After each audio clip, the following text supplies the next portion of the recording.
ॐ अज्ञानतिमिरान्धस्य ज्ञानाञ्जनशलाकया चक्षुरुन्मीलितं येन तस्मै श्रीगुरवे नमः। श्रीचैतन्यमनोभीष्टं स्थापितं येन भूतले स्वयं रूपः कदा मह्यं ददाति स्वपदान्तिकम्।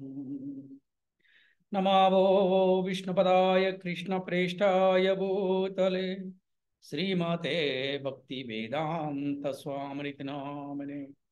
नमस्ते सरस्वती देवे गौरवाणी प्रचारिणे निर्विशेषा शून्यवादी पाश्चात्यते सतारिणे।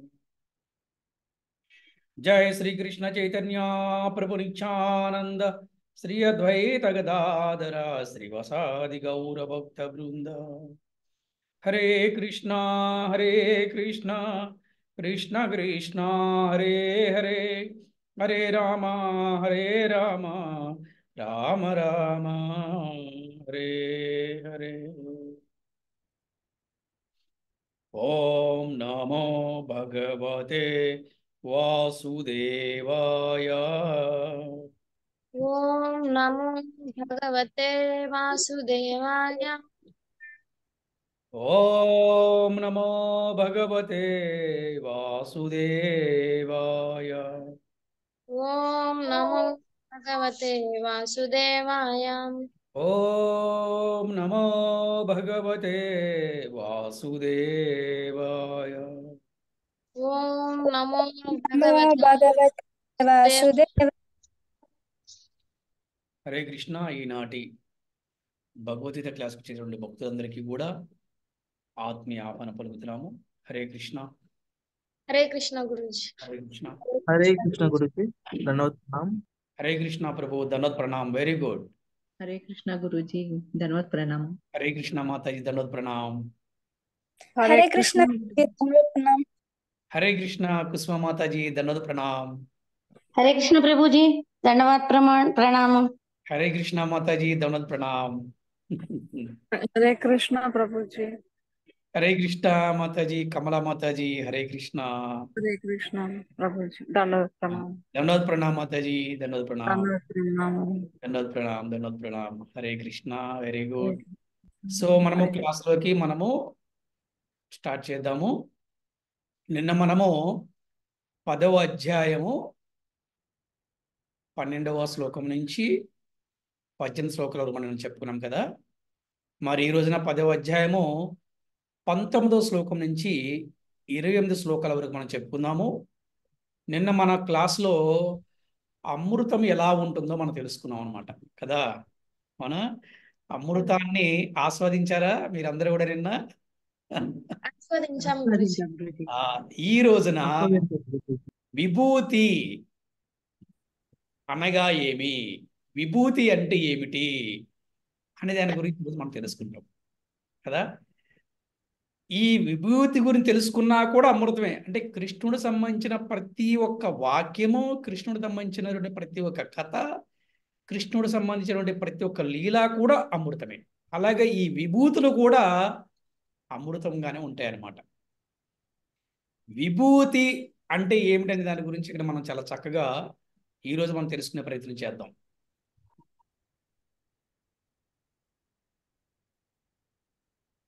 మనకి చెప్తున్నారు ఇక్కడ 10వ అధ్యాయము ఈ యొక్క 19వ శ్లోకంలో శ్రీల ప్రభుపాద్ వారు వచ్చినటువంటి భాష్యంలో చెప్తున్నారు, విభూతి అను పదము ఈ సమస్త సృష్టినంతటిని నియంత్రించు.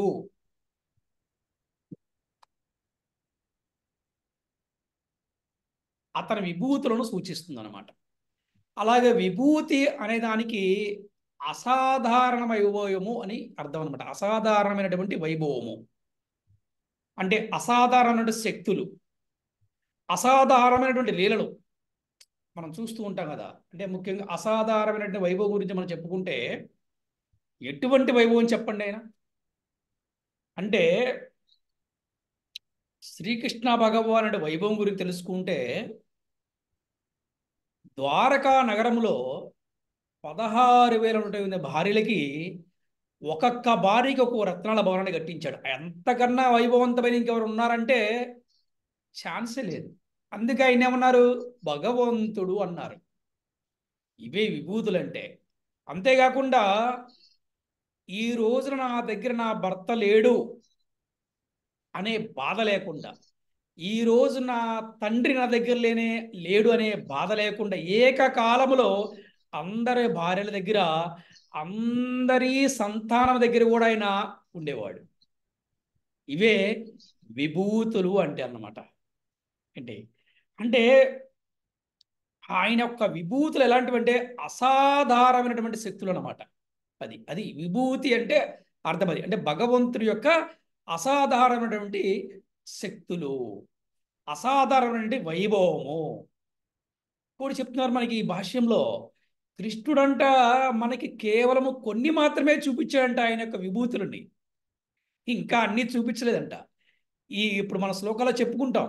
అర్జునుడు కూడా చెప్తున్నాడు శ్రీకృష్ణుడు, నేను నీకు కూడా కొన్ని మాత్రమే నేను చూపిస్తానని చెప్తున్నాను. ఎందుకంటే భగవంతుడి యొక్క వైభవాన్ని, భగవంతుడి యొక్క విభూతులని చూసి తట్టుకునే శక్తి అందరికీ ఉండదన్నమాట. అది ఓకే. అందుకని మనం ఈ రోజున క్లాస్లో స్టార్ట్ చేసే ముందు విభూతి అనగానేమి, ఈరోజు మన క్లాస్ పేరు అది. ఈ విభూతి గురించి మనం తెలుసుకున్నాం. ఇప్పుడు మరి మనము క్లాస్ స్టార్ట్ చేద్దాము. 19వ శ్లోకం ఎవరు చదువుతారు? హరే కృష్ణ గురూజీ. హరే కృష్ణ. శ్రీ భగవాన్ ఉవాచ హంతతే కథయిష్యామి దివ్యా హ్యాత్మ విభూతయః ప్రాధాన్యతః కురుశ్రేష్ఠ నాస్యంతో విస్తరస్య మే. శ్రీకృష్ణ భగవానుడు పలికెను, సరియే, నా వైభోవేపేతమైన సృష్టి విస్తారములను గూర్చి నీకు తెలియజేసేదను. కానీ ఓ అర్జున, నా విభూతి అనంతమైనందున కేవలము వానిలో ప్రధానమైన వానినే మాత్రమే నీకు తెలుపుదును. ఎందుకంటే భగవంతుడి విభూతులు అనంతం. మనం ఇంతకుముందు కూడా మనం కొన్ని క్లాసులో చెప్పుకున్నాం. భగవంతుడికి అనంత కోటి అవతారాలు ఉన్నాయి, భగవంతుడికి అనంత కోటి రూపాలు ఉన్నాయి, భగవంతుడికి అనంత కోటి నామాలు ఉన్నాయి. కానీ మనకి తెలిసినవి కేవలము కొన్ని మాత్రమే. ఫర్ ఎగ్జాంపుల్ చూడండి, అవతారాలు తీసుకుంటే కనుక చాలామంది ఏమంటారంటే భగవంతుడికి 10 అవతారాలు చెప్తుంటారు, అవే దశావతారాలు అంటూ ఉంటారు. మరి భాగవతం ప్రకారము మనకి భగవంతుడికి 22 అవతారాలుగా మన ఆచార్యులు వర్ణించినారు. అంటే ఎలా వర్ణిస్తారు ఆచార్య అంటే, వారికి వ్యక్తిగతంగా వారికి అనుభవపూర్వకంగా భగవంతుడు సాక్షాత్కారమైనప్పుడు వారు అవతారాల గురించి వర్ణించారు. కానీ భగవంతుడికి ఈ 22 అవతారాలలో ఎక్కడా కూడా మనకి శ్రీ వెంకటేశ్వర స్వామి కానీ, పూరి జగన్నాథ్ కానీ ఇటువంటి అవతారాలు ఉండవు. కానీ అవి అవతారమా కదా? ఎస్, అది కూడా అవతారమే. అలాంటి అంటే మనకి తెలిసినవి కొన్నే, తెలవని చాలావని. అలాగే ఇక్కడ శ్రీకృష్ణ భగవాన్ అర్జునుడికి ఏం చెప్తున్నాడంటే ఈ శ్లోకాలలో, నా విభూతి అనంతమైనందున కేవలము వాటిలో కొన్ని మాత్రమే నీకు చెప్తాను, అవి కూడా ప్రధానమైన వాటి గురించి నీకు తెలియజేస్తాను అని చెప్తున్నాడు అనమాట. భాష్యం చదవండి చక్కగా. హరే కృష్ణ గురుజీ. హరే కృష్ణ. భాష్యము శ్రీకృష్ణుని మహత్వం. భాష్యంకి జై, శ్రీల గురుదేవుకి జై. జై. ఇప్పుడు స్టార్ట్ చేయండి. ఓకే గురుజీ. శ్రీకృష్ణుని మహత్యమును మరియు అతని విభూతుల మహత్యమును సంపూర్ణముగా గ్రహించుట సాధ్యము కాదు. ఒక్క నిమిషం. కృష్ణుడు లీలలు, కృష్ణుడు మహత్యాన్ని సంపూర్ణంగా తెలుసుకుంటాం సామాన్య మానవునికి అది చాలా కష్టం. ఎందుకంటే సామాన్య మానవుడు ఆలోచన ఎలా ఉంటుందంటే, కృష్ణుడు అన్ని పెళ్లిళ్ళు చేసుకుంటే నేను రెండో పెళ్లి చేసుకుంటే నష్టం ఏంటి అంటుంటాడు. అర్థమైందా? కృష్ణుడు అంతమంది స్త్రీలతో నాట్యం చేస్తే నేను స్త్రీలతో నాట్యం చేసి తప్పేంటి అని అనుకుంటారు. అంటే సాధారణమైన వ్యక్తులకి కృష్ణ తత్వము, కృష్ణుని లీలలు, కృష్ణుడి యొక్క మహత్యాలు తెలుసుకుంటము సాధ్యపడే విషయము కాదు. కంటిన్యూ చేయండి. ఓకే గురుజీ. ఆ, జీవుని ఇంద్రియములు పరిమితములగుటచే అవి శ్రీకృష్ణుని లీలలను గూర్చి సంపూర్ణముగా ఎరుగుటకు అతనిని అనుమతింపవు. అయినను భక్తులైన వారు శ్రీకృష్ణుని అవగాహన చేసుకున్నటకు సదా యత్నించుచుందురు. అంతేకాని ఏదేని ఒక ప్రత్యేక సమయమున లేదా ప్రత్యేక జీవన స్థితిలో అతనిని పూర్తిగా అవగతము చేసుకొనియే తీరుదుమనడి భావనతో కాదు. పైగా శ్రీకృష్ణునికి సంబంధించిన విషయములు అత్యంత మధురములై భక్తులకు అమృత ప్రాయములుగా తోచును. కనుకనే వారు కృష్ణ కథల యందు దివ్యనందము ననుభవింతురు. దివ్య ఆనందమును అనుభవింతురు. ఇక్కడ మనం చూస్తే కృష్ణుణ్ణి తెలుసుకుంటాం కోసం ప్రయత్నిస్తూ ఉంటారు ఎవరు? భక్తులు. అంతేకాకుండా కృష్ణుడికి సంబంధించిన ప్రతి విషయము కూడా అమృతంగా ఉంటుంది. నిన్న మనం చెప్పుకున్నాం, మళ్ళీ ఈరోజు భాష్యంలో రిపీట్ అవుతుంది అన్నమాట. అది కృష్ణుడికి సంబంధించిన విషయాలు అత్యంత మధురములై భక్తులకు అమృతముగా ఉంటుంది. కనుకనే భక్తులు కృష్ణ కథల యందు దివ్య ఆనందమును అనుభవిస్తారు. దివ్య ఆనందాన్ని అనుభవిస్తారు, నిత్య ఆనందాన్ని కూడా అనుభవిస్తూ ఉంటారు. కంటిన్యూ చేయండి. శుద్ధ భక్తులు శ్రీకృష్ణుని దివ్య విభూతులను, అతన్ని వివిధ శక్తులను చర్చించుట యందు దివ్యానందము అనుభవింతురు. కనుకనే వారు అతనిని గూర్చి శ్రవణమును చర్చను చేయగోరుచుందురు. తన విభూతుల యొక్క విస్తృతిని జీవులు గ్రహింపజాలరని ఎరిగి ఉన్నందున శ్రీకృష్ణుడు తన భిన్న శక్తులలో ప్రధాన వ్యక్తీకరణములను మాత్రమే తెలుపుటకు అంగీకరించెను. ఇక్కడ ప్రాధాన్యత అను పదము ఎంతో ముఖ్యమైనది. ఎందుకనగా దేవాది దేవుని విభూతులు అపరిమితములగుటచే వానిలో ప్రధానములైన వివరములలో కొన్నిటిని మాత్రమే మనం అర్థము చేసుకొన గలుగుదుము. వాటన్నింటినీ అవగతము చేసుకొన గలుగుట సాధ్యము కాదు. ఈ శ్లోకమునందు వాడబడిన విభూతి అను పదము ఈ సమస్త సృష్టినంతటిని నియంత్రించు అతని విభూతులను సూచించును. అమరకోశము అను నిఘంటువు నందు విభూతి అను పదము అసాధారణమైన వైభవమును సూచించునని తెలుపబడినది.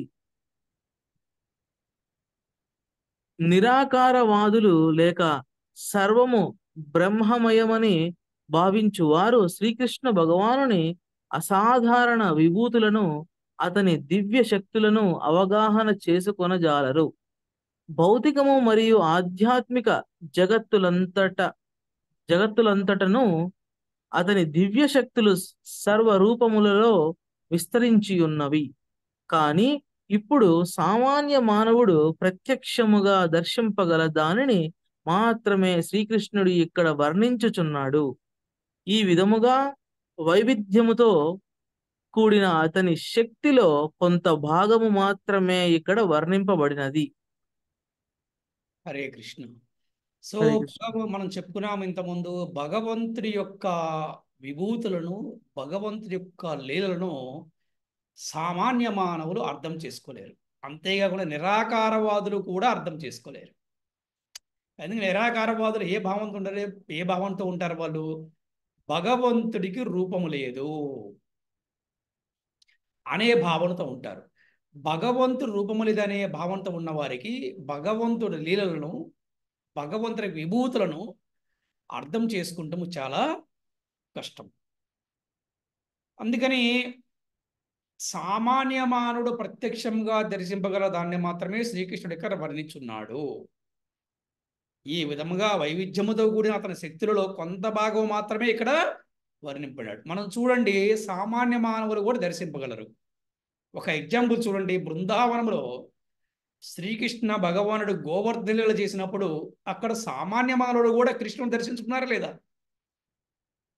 అంటే ఆయన యొక్క శక్తిని ఆయన ఆ విధంగా ప్రదర్శించారు. ఇక్కడ అదే చెప్తున్నాడు. అంటే భగవంతుడికి అనంతమైనటువంటి విభూతులు ఉన్నాయి, ఆయనకి అనంతమైన శక్తులు ఉన్నాయి.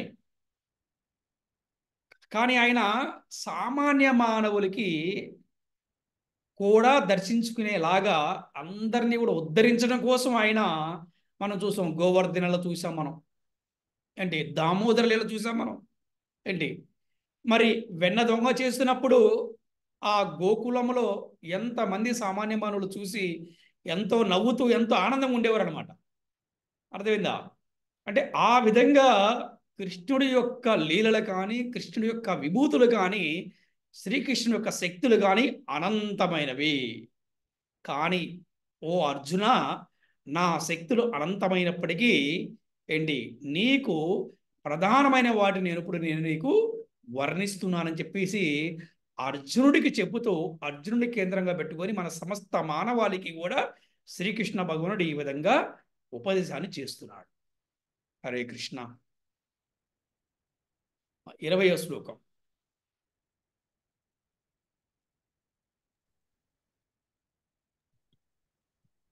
అహమాత్మ గుడాకేశ సర్వభూతాశయస్థితః అహమాదిశ్చ మధ్యం చ భూతానామంత ఏవ చ. ఓ అర్జున, నేను సర్వ జీవ హృదయములందు నెలకొని ఉన్నట్టి పరమాత్మను, సర్వజీవులకు ఆదియు మధ్యమును అంతమును నేనే అయి ఉన్నాను. చాలా మంది చెప్తూ ఉంటారు అందరి హృదయాలలో భగవంతుడు ఉన్నాడు అని. కరెక్టే. మరి ఎవరి హృదయాలలో భగవంతుడు స్థిరంగా ఉంటాడు అంటే, తన భక్తుల హృదయాలలో భగవంతుడు స్థిరంగా ఉంటాడు. తన భక్తుడు మాత్రమే తెలుసుకోగలడు నేను ఆత్మని, అలాగే నా హృదయంలో పరమాత్మ ఉన్నాడు అని. నేను ఆత్మని, కృష్ణుడు పరమాత్ముడు. నేను జీవాత్మని, శ్రీకృష్ణుడు పరమాత్మ అని తెలుసుకుంటాడు. నేను భక్తుణ్ణి, శ్రీకృష్ణుడు భగవంతుని తెలుసుకుంటాడు. నేను దాసుణ్ణి, నేను సేవకుణ్ణి, శ్రీకృష్ణుడు నా యొక్క యజమాని అని తెలుసుకుంటాడు అనమాట. ఈ భావన, ఈ ఒక్క ఆత్మతృప్తి, ఈ ఒక్క అనుభవం ఎలా వస్తుంది అంటే భక్తియుక్త సేవ చేసినప్పుడు వస్తుంది అనమాట. లేకపోతే మన హృదయంలో భగవంతుడు ఉన్నాడు అనే విషయాన్ని మనము మర్చిపోతాము. ఈ భౌతికమైన జీవితంలో ఉదయం నుంచి సాయంత్రం వరకు రకరకాలైనటువంటి ఈ యొక్క ఆలోచనలు, కర్మలు, కార్యాచరణలు, ఇవన్నీ వాటిలో నిమగ్నమైనప్పుడు మన హృదయంలో భగవంతుడు ఉన్నాడనే విషయాన్ని మనము మర్చిపోతాం. కానీ ఎవరు మర్చిపోరు అంటే, ఎప్పుడు మనం మర్చిపోమంటే నిరంతరము భక్తియుక్త సేవలు ఉన్నప్పుడు మనకు తెలుస్తుంది నా హృదయములో భగవంతుడు ఉన్నాడు, నేను ఆత్మని, శ్రీకృష్ణుడు పరమాత్మ. ఈ విషయాన్ని చక్కగా తెలుసుకుంటాడు.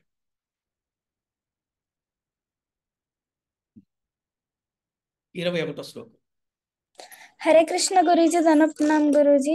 श्री कृष्ण माताजी, धन्यवाद प्रणाम। భగవద్గీత 10వ అధ్యాయం 21వ శ్లోకం. ఆదిత్యానాం అహర్విష్ణు జ్యోతిషాం రవిరామసుమాన్ మారీచిర్మారుతామస్మి నక్షత్రామహం శశి. హరే కృష్ణ గురుజీ. శ్రీకృష్ణ మాతాజీ. ఇక్కడ చెప్పాడు కదా, సర్వుల హృదయములలో నేను ఉన్నానని చెప్తా. మరి దేవతల్లో కూడా ఉన్నాడా, కేవలం మానవ హృదయాల్లోనే ఉన్నాడా అనే ప్రశ్న ఇక్కడ సమాధానం ఉంది. ఆదిత్యులలో నేను విష్ణువుని,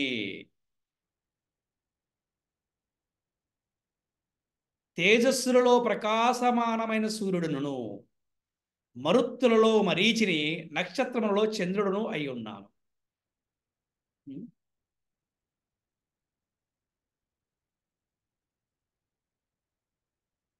సూర్యుడు మనకి ఎటువంటి మేలు చేస్తాడు? మనకి సూర్యుడు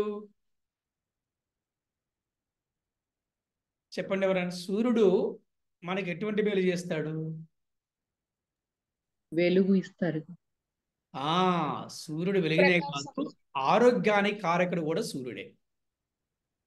ఈ సమస్త సృష్టికి కూడా, ఈ లోకాలకి వెలుగునిచ్చేవాడు ఈ లోకాలకి సూర్యుడు. ఇటువంటి సూర్యుడు కూడా యజమాని ఎవరు? శ్రీకృష్ణ భగవంతుని చెప్తున్నాడు అనమాట ఇక్కడ.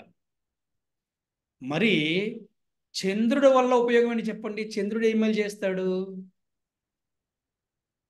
నక్షత్రం. చంద్రుడు ఒక నక్షత్రం లాంటి వాడు. కరెక్టే. చంద్రుడు మనకి ఏం మేలు చేస్తాడు?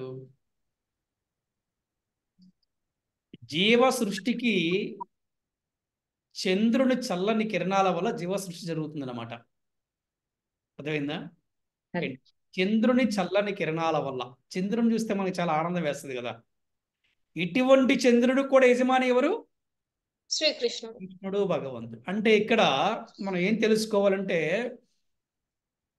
భగవంతుడికి సూర్యుడు చంద్రుడు కూడా రెండు కళ్ళు లాంటి వాళ్ళు. ఈ సృష్టి మొత్తము కూడా, ఈ పరిపాలన సూర్యుడు ద్వారా, చంద్రుడు ద్వారా భగవంతుడు వీక్షిస్తూ ఉంటాడు అని కూడా ఇక్కడ మనం తెలుసుకోవచ్చు. ఎస్. నెక్స్ట్ 22వ శ్లోకం.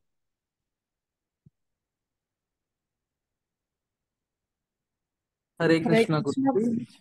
ఇంకా కొత్త వాళ్ళకి ఎవరికి అవకాశం ఉంది, అందరూ కూడా చదవబాకండి, ఒక్కొక్కరికి ఒక్కొక్క శ్లోకం. హరే ప్రభుజీ, హరే కృష్ణ ప్రభుజీ. హరే కృష్ణ. హరే కృష్ణ మాతాజీ. హరే కృష్ణ ప్రభుజీ. వేదానాం సామవేదస్మి, దేవానామస్మి వాసవః, ఇంద్రియాణాం మనశ్శాస్మి, భూతానామస్మి చేతన. హరి బోల్. వేదములలో నేను సామవేదమును, దేవతలలో స్వర్గాధిపతి అని ఇంద్రుడును, ఇంద్రియములలో మనస్సును, జీవుల యందలి చేతనమును అయ్యున్నాను. ఇంతకుముందు ఏం చెప్పాడు ఆయన? సూర్యుడి గురించి, చంద్రుడి గురించి చెప్పాడు. ఇక్కడ మళ్ళీ వేదాల దగ్గరికి వచ్చారు. వేదములలో నేను సామవేదమును అంటే, అలాగే దేవతలలో కూడా నేను ఇంద్రుడును, ఇంద్రియాల్లో కూడా మనస్సుని అని చెప్తున్నారు అన్నమాట ఇక్కడ. అందుకనే మనకేం చెప్తుంది? సర్వ వేద సారాంశం అంతా కూడా భగవద్గీతలో పొందుపరిచి ఉంది. వేదము యొక్క ఉద్దేశము కూడా భగవంతుని తెలుసుకోవటమే. వేదము యొక్క ఉద్దేశము కూడా భగవంతుని చేరుకోవటమే.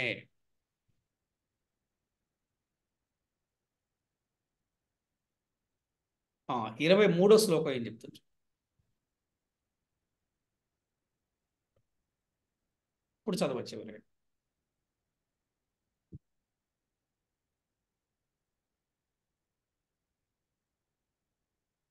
హరే హరే కృష్ణ కృష్ణ గురుజీ. ప్రభుజీ. హరే కృష్ణ ప్రభుజీ. మాతాజీ చదవండి.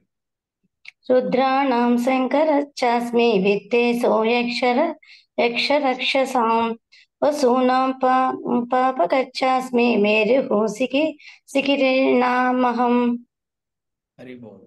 శిఖరిణామహం. శివులందరిలో నేను శివుడును, యక్ష రాక్షులలో ధనాధిపతినైన కుబేరుడును, వసువులలో అగ్నిని, పర్వతములలో మేరువునై ఉన్నాను.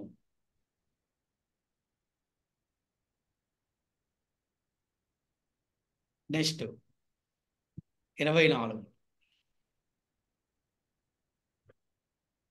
హరే కృష్ణ ప్రభుజీ. హరే కృష్ణ. హరే కృష్ణ. పురోధసాం చ ముఖ్యం మాం విద్ధి పార్థ బృహస్పతిం సేనానేనామహం స్కందః సరసామస్మి సాగరః. హరి బోల్. హరి ఓ బోల్. అర్జున, పురోహితులలో ముఖ్యుడైన బృహస్పతిగా నన్ను ఎరుగుము. సేనా నాయకులలో కార్తికేయుడును, జల నిధులలో నేను సముద్రునై ఉన్నాను. పురోహితులలో బృహస్పతి అంటే ఎవరు? గురుస్థానం అన్నమాట. దీన్ని బట్టి మనం తెలుసుకోవాలి, గురుస్థానం కూడా భగవంతుడే. మనం ఇంతకుముందు చెప్పుకున్నాం, గురువు కూడా భగవంతుడి యొక్క శక్తి.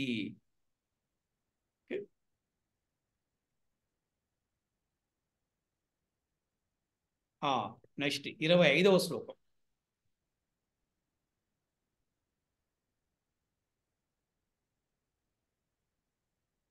हरे कृष्ण गुरुजी, पद्मजा गुरुजी। హరే కృష్ణ.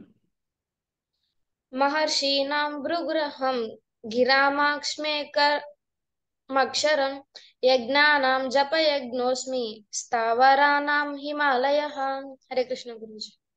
మహర్షులలో నేను భృగువునై, ధ్వని ప్రకంపనలో దివ్యమైన ఓంకారమును, యజ్ఞములలో పవిత్ర నామ జప యజ్ఞములను, స్థావరములలో హిమాలయమునై ఉన్నాను. ఇక్కడ చెప్తున్నాడు, ఓంకారాన్ని కూడా నేనే. అలాగే యజ్ఞాలలో పవిత్ర నామ జప యజ్ఞం కూడా ఆయనే. స్థావరములలో హిమాలయాలు కూడా ఆయనే చెప్తున్నాడు. మహర్షులు నేను భృగువుని అంటే దీన్ని బట్టి అర్థమవుతుందంటే భగవంతుడు ప్రతి ఒక్కరిలో ఉన్నాడు. కేవలం మానవుల్లోనే కాదు, దేవతల్లో ఉన్నాడు. మానవుల్లో ఉన్నారు, దేవతల్లో ఉన్నారు, ఋషులలో ఉన్నారు, మహర్షులలో ఉన్నారు. ఆఖరికి హిమాలయం కూడా ఆయనే అని ఇక్కడ మనం తెలుసుకోవాలి. 26వ శ్లోకం. హరే కృష్ణ గురూజీ, దండవత్. హరే కృష్ణ. అశ్వత్థః సర్వవృక్షాణాం దేవర్షీణాం చ నారదః గంధర్వాణాం చిత్తరథః సిద్ధానాం కపిలో మునిః. హరి బోల్. వృక్షములలో నేను రావి వృక్షమును, దేవర్షులలో నారదుడును, గంధర్వులలో చిత్రరథుడును, సిద్ధులలో కపిలుడును అయి ఉన్నాను. చాలామంది అంటే రావి చెట్టుకి పూజ చేసి రావి చెట్టుకి ప్రదక్షిణ చేస్తే పిల్లలు పుడతారని చాలామంది ఒక మంచి నమ్మకంతో చేస్తూ ఉంటారు. సో ఆ రావి వృక్షాల రావి చెట్టు కూడా అందుకే అంటారు అందరూ రావి చెట్టు విష్ణుమూర్తి స్వరూపం చెప్తుంటారు అందరూ కూడా. మరి నారదుడు మనకి ఈ 22 అవతారాలలో నారదుడు, వ్యాసదేవుడు వీరు శక్త్యావేశ అవతారాలుగా ఉన్నారన్నమాట. శక్త్యావేశ అవతారాలు అంటే వారి శక్తి ద్వారా అవతరించిన వారు అన్నమాట. వారు అంటే భగవంతుని యొక్క శక్తి ద్వారా అవతరించిన వారు నారదుడు, అలాగే వ్యాసదేవుడు అనమాట. ఆ విధంగా దేవర్షిలలో నారదుడు అనమాట. అలాగే గంధర్వులలో చిత్రుడు, సిద్ధులలో కపిలుడు అనమాట. అంటే కపిలుడు ఎంత గొప్పవాడంటే తన తల్లికే జ్ఞానాన్ని బోధించాడు అనమాట కపిలుడు.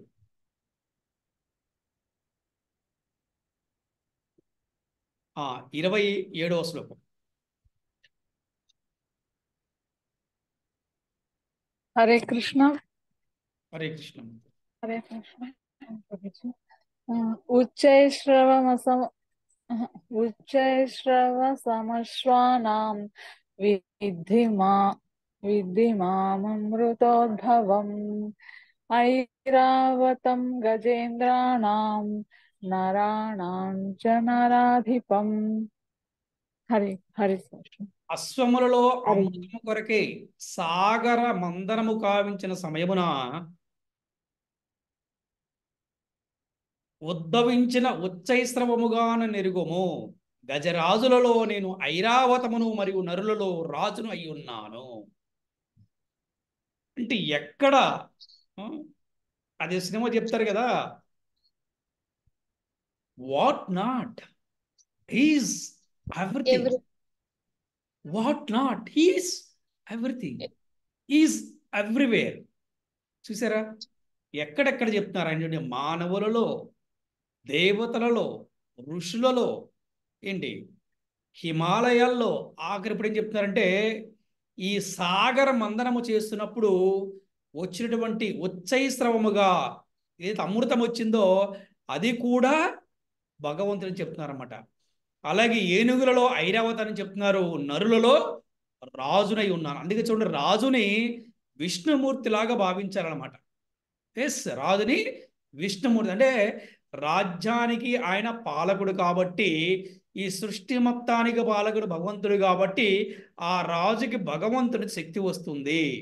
ఆ శక్తి ప్రజలందరికీ కూడా ఆ శక్తిని పంచి ప్రజలందరిని కూడా కాపాడాలి, ప్రజలందరినీ కూడా చక్కగా చూసుకోవాలి అనే ఉద్దేశం అన్నమాట. ఎస్, ఆఖరి శ్లోకం చదవండి.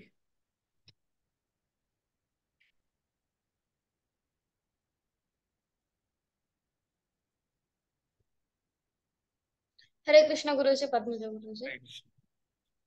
ఆయుధానామహం వజ్రం ధేనూనామస్మి కామదుక్ ప్రజనశాస్మి కందర్పః సర్పానామస్మి వాసుకిః. హరిబోల్. ఆయుధములో నేను వజ్రాయుధమును, గోవులలో సురభియను, కామధేనువును, ప్రజోత్పత్తి కారకులలో ప్రేమాది దేవత అయిన మన్మధుడును, సర్పములలో వాసుకిని అయి ఉన్నాను. అసలు ఇంటుంటేనే ఎంత అమృతంగా ఉంది కదా. ఇవన్నీ కూడా మనం గుర్తు చేసుకుంటూ నిద్రపోతే ఎంత చక్కగా నిద్రపడుతుందో కదా, ఎంత హాయిగా ఉంటుందో కదా. ఓకే, ఒక్కసారి భాష్యం మనం చూద్దాము. పద్మజ, భాష్యం చదవండి. శ్రీల ప్రభుపాద వారి భాష్యంకి జై. శ్రీల గురుదేవ్కి జై. భాష్యము. మహత్తర ఆయుధమైన వజ్రాయుధము శ్రీకృష్ణుని. ఒక్క నిమిషం. హరే కృష్ణ. 28 వరకు మంది 29 వరకు ఈరోజు క్లాస్ చెప్పండి. 29 వరకు గురూజీ. Okay, 1 second. 29 కూడా శ్లోకం చదవండి.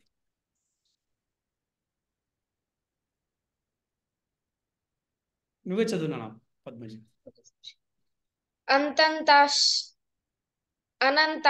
అనంతశ్చాస్మి నాగానం వరణో యాదసామహం పితృనామర్యమాశ్చాస్మి యమః సంయమ ఆతమహం. హరే కృష్ణ గురూజీ. పెక్కు పడగలు గల నాగములలో నేను అనంతుడును, జలవాసులలో వరుణదేవుడును, పితృదేవతలలో అర్యముడును, ధర్మ నిర్వాహులలో మృత్యుదేవత అయిన యముడును అయ్యున్నాను.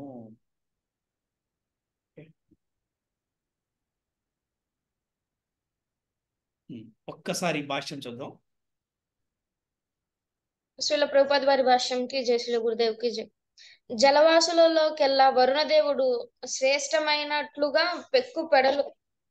పెక్కు పడగలు గల నాగులలో అనంతుడు శ్రేష్ఠుడైనట్టి వాడు. వారిరువురుని శ్రీకృష్ణునికి ప్రతినిధులు. ఆర్యముడు అధిపతిగా గల పితృలోకం ఒకటి గలదు. అతడు శ్రీకృష్ణునికి ప్రాతినిధ్యము వహించును. దుష్కృతులైన వారిని దండించుటకు గల పెక్కుమందిలో యమధర్మరాజు ముఖ్యుడు. అతని లోకము భూలోకమునకు సమీపమున అనగా క్రింద గలదు. అతడు ఆ లోకమునందే వసించును. మరణ అనంతరము పాపాత్ములు అక్కడకు తీసుకుపోబడుదురు. యముడు వారికి వివిధ రకములైన శిక్షలను విధించుచుండును. హరే కృష్ణ. మనము ఈ రోజున 29 శ్లోకం కూడా చెప్పుకున్నాము. ఈ రోజున క్లాస్ యొక్క మొత్తానికి కూడా మనం తెలుసుకుంది ఏంటంటే కృష్ణం సర్వమయం, కృష్ణం సర్వమయం. కృష్ణుడు అన్ని చోట్ల కూడా వ్యాప్తి చెంది ఉన్నాడు. శ్రీకృష్ణ భగవానుడు సర్వుల హృదయాలలో ఉన్నాడు అని తెలుసుకున్నాం. అందుకే మనం శ్రీకృష్ణుని భగవంతుడు అన్నాం. ఆఖరికి యమధర్మరాజు కూడా అంట. చూడండి, ఆఖరికి యమధర్మరాజు కూడా భగవంతుడు ఆజ్ఞలకి లోనుపడి అతను ఆయన కార్యనిర్వహణ చేస్తాడు. ధర్మ నిర్వాహకులలో మృత్యుదేవతని యముడును కూడా ఆయన అంట. అంటే యముడు కూడా ఆయన యొక్క అంశం అని చెప్తున్నాడు. అంటే ప్రతి ఒక్క జీవి కూడా భగవంతుడు యొక్క అంశే అని మనం తెలుసుకోవాలి. సో ఈ రోజున క్లాస్లో విభూతి అనగా ఏమిటంటే, విభూతి అంటే ఇది ఎటువంటి శక్తి, అనంతమైన శక్తి కదా. అంటే ఎంత శక్తి ఉంటే మనం ఇక్కడ ఉంటే ఆఫీస్లో ఉండం, ఆఫీస్లో ఉంటే ఇంట్లో ఉండం, కానీ భగవంతుడు ప్రతి చోట ఉంటాడు. అంటే అది ఈరోజు మనం తెలుసుకున్న క్లాసులో చెప్పడం అందరూ కూడా ఈశ్వరః ఈశ్వరః పరమః పరమః పరమః కృష్ణః సచ్చిదానంద విగ్రహ సచ్చిదానంద విగ్రహ విగ్రహ అనాదిరాది గోవింద రాధే గోవింద సర్వకారణ కారణం సర్వకారణ కారణం కారణం ఈశ్వరః ఈశ్వరః పరమః పరమః కృష్ణః కృష్ణః సచ్చిదానంద విగ్రహ ఆనంద విగ్రహ అనాదిరాది గోవింద అనాది గోవింద సర్వకారణ కారణం. సర్వకారణ కారణం. హరే కృష్ణ. ఈరోజు మనము చాలా చక్కగా విభూతి అంటే ఏమిటి, అలాగే భగవంతుడి యొక్క విభూతులు ఎలాగుంటాయి, అలాగే భగవంతుడు సంబంధించినటువంటి ప్రతి ఒక్క విషయము చర్చ కూడా అమృతంగా ఉంటుంది.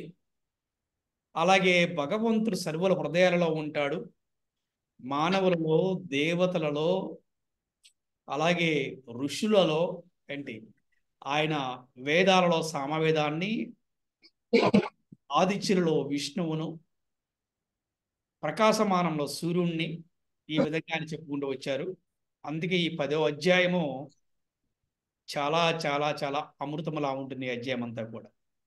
హరే కృష్ణ హరే కృష్ణ కృష్ణ కృష్ణ హరే హరే, హరే రామ రామ రామ హరే. హరే శ్రీల ప్రభుపాదికి జై, శ్రీల గురుదేవికి జై. లో ఎవరైనా మీకు ఏమైనా ప్రశ్న ఉంటే అడగవచ్చును. అలాగే ఈ రోజు జరిగిన క్లాసు గురించి మీరు ఏమి తెలుసుకున్నారో కూడా తెలియజేయవచ్చు. హరే కృష్ణ.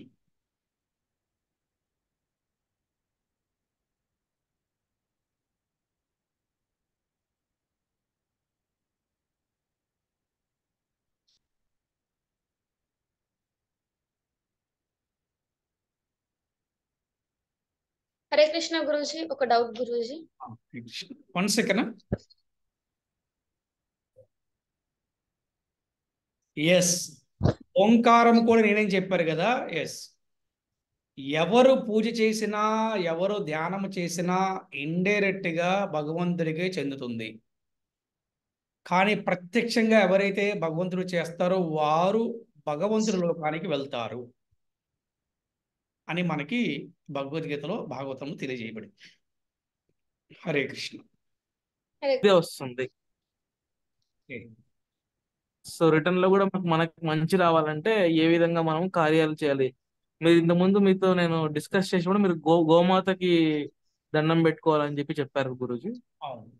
ఇంకా కూడా అటువంటివి ఏం చేస్తే బాగుంటుంది, దానివల్ల మనకు మంచి నేచర్ నుంచి మనకు మంచి వచ్చే విధంగా ఏం చేయాలి ప్రభుజీ? Very good question. ఎందుకంటే మీరు అడిగిన ప్రశ్న వల్ల అందరికీ కూడా, సమాజానికి కూడా మంచి మెసేజ్ వెళ్తుంది. ఇక్కడ ఉత్తమమైన మానవుడు, ఉత్తమంగా జీవించాలనుకునేవాడు, ఉన్నతమైన జీవన విధానాన్ని అనుసరించాలనుకునేవాడు, ముఖ్యంగా భక్తుడు పాపాలని పుణ్యాలను కూడా కోరుకోడు. ఈ పాయింట్ చాలా చాలా అవసరం అన్నమాట. చాలా, ఇట్స్ వెరీ వెరీ ఇంపార్టెంట్. కాకపోతే సాధారణమైన మానవులు ఈ కష్టాలను తట్టుకోలేక, మేము ఏమి చేస్తే ఈ కష్టాల నుంచి బయటపడతాము అని అడిగే వాళ్ళ కోసము వేదాలలో మనకి చెప్పబడింది. ఏమని? గోవుకి సేవ చేయటం వల్ల, గోవుకి పూజ చేయటం వల్ల, గోవుకి ప్రదర్శన చేయటం వల్ల సర్వ దేవతలకు కూడా పూజ చేసినట్టే సర్వ గ్రహాలకు కూడా శాంతి కలుగుతుందని చెప్పడం జరిగింది. అయితే ఇక్కడ మనం తెలుసుకోవాల్సింది ఏంటంటే, భక్తుడనేవాడు పాపాన్ని పుణ్యాన్ని కూడా కోరుకోడు. అంటే భక్తుడనేవాడు పుణ్యకర్మలు చేయడు, పాపకర్మలు కూడా చేయడు. కానీ మీరు అడిగిన ప్రశ్నకి మీకు అర్థమయ్యేలాగా చెప్తానన్నమాట. సరే, ప్రారంభంలో ప్రతి వ్యక్తి కూడా పుణ్యం చేయాలనే కోరుకుంటాడు. ఓకే, అలాగే అనుకుందాం. ఏ విధంగా చేయొచ్చు అంటే, ఎవరైతే నిత్యము గోవుకి గోవిందుడికి ఆహారం పెట్టి వీరు ఆహారం తీసుకుంటారో సర్వ పాపాల నుంచి కూడా వారు విముక్తి పొందుతారని శాస్త్రం చెప్తుంది. అంటే నిత్యం గోసేవ, నిత్యము కూడా భగవంతుని సేవ. నిత్య గోసేవ అంటే నిత్యము కూడా గోవుకి ఆహారం అందించే సేవ. అలాగే భగవంతుడికి ఎలాగా, నిత్యము కూడా భగవంతుడికి నైవేద్య సేవ. అలాగే మనము నామ జపం చేయటం, హరే కృష్ణ హరే కృష్ణ కృష్ణ కృష్ణ హరే హరే హరే రామ రామ రామ హరే హరే అని జపం చేయటం, మందిరాలలో మనం ఏవైతే జరుపుతున్నటువంటి ఉత్సవాలలో పాల్గొనటం, ఏదైతే మన మందిరంలో జరిగేటువంటి సత్సంగ కార్యక్రమంలో రావటం, భక్తుల సాంగత్యం తీసుకుంటాం, భజనలో కీర్తనలో మనము ఏమంటారు వాటిలో పాల్గొనటం, భగవద్గీత భాగవతాలు శ్రవణం చేయటం, ఇలా చేయటం వల్ల మనిషి సర్వ పాపాల నుంచి కూడా విముక్తులు అవుతాడు అని మనకి శాస్త్రాలు చెప్తున్నాయి. దీని ద్వారా ఏమవుతుందంటే, ముందు ఇది టేస్ట్ వచ్చే కొద్దీ, అందులో మనకి ఎక్స్పీరియన్స్ అయ్యే కొద్దీ ఏమవుతుందంటే, ఆ భక్తుడు చెప్తారు తర్వాత, బాబు నాకు పాపము వద్దు, నాకు పుణ్యము వద్దు, నేను కేవలము కృష్ణుడు సేవ చేసుకుంటా అని చెప్తాడు అనమాట. That is the higher stage. So అందుకని మీరు అడిగిన ప్రశ్న చాలా మంచిది. మీరు అడిగిన ప్రశ్న చాలా మందికి కూడా మంచి మెసేజ్ వెళ్తుంది. తప్పకుండా ఈ విధంగా ఎవరైతే నిత్యము గోవుకి గోవిందుడికి ఈ ఒక్క ఆహారాన్ని అందిస్తారో వారు సర్వపాపాల నుంచి విముక్తులు అవుతారని మనకి శాస్త్రం చెప్తున్నాం. అందుకని ముఖ్యంగా మన భక్తులు, అంటే ముఖ్యంగా మన ప్రపంచంలో ఉన్నటువంటి ఇస్కాన భక్తులందరూ కూడా నిత్యము కూడా ఈ ఒక్క సేవలో ఉంటారు. భగవంతుడి నైవేద్యం పెట్టకుండా ఏ రోజు కూడా ఆహారాన్ని తీసుకోము. అదేంది కదా ఇది. ఇంతకన్నా ఈ కలియుగములో మనం ఏమి చేయాలని కూడా చాలా కష్టంతో కూడుకున్న పనే. అందుకే ఇది సులభమైన మార్గము.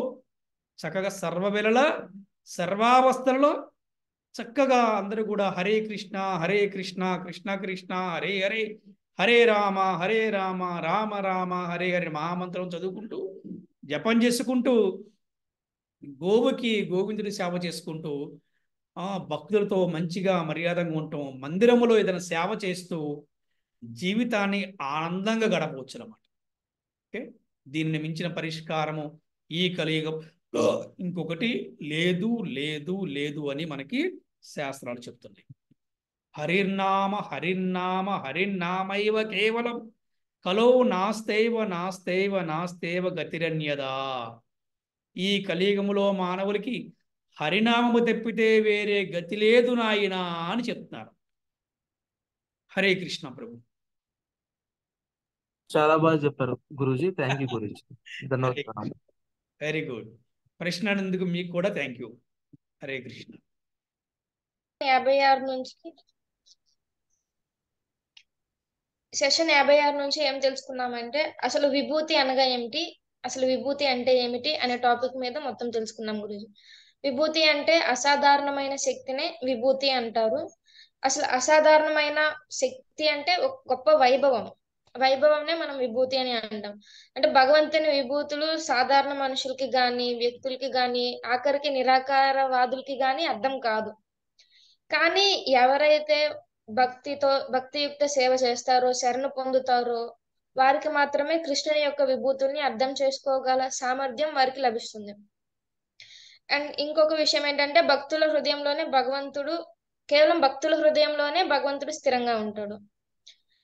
అంటే ఎలా తెలుస్తుందంటే, నేను సేవకుడు, కృష్ణుడు యజమాని, నాలో ఉన్నది ఆత్మ, నేను ఆత్మ, నాలో ఉన్నది పరమాత్మ అనే అన్ని విషయాలు తెలుసుకున్నవాడు మాత్రమే కృష్ణుణ్ణి అర్థం చేసుకుంటారు. And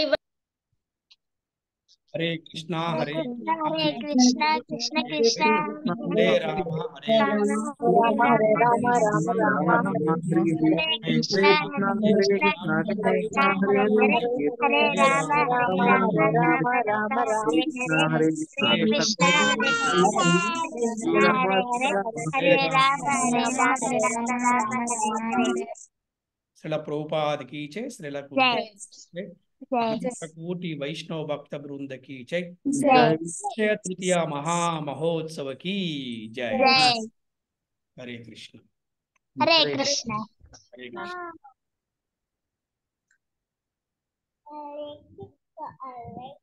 Hare Krishna Guruji. Thank you Guruji. Hare Krishna. మీకు కూడా ధన్యవాదాలు. హరే కృష్ణ. హరే కృష్ణ ప్రభుజీ, ధన్యవాదములు, దండవాత్ ప్రణామములు. హరే కృష్ణ గురుజీ, ధన్యవాదాలు, ప్రణామం. క్లాస్ చాలా బాగుంది.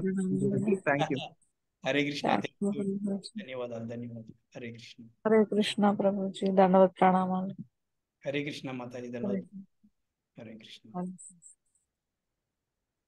హరే కృష్ణ.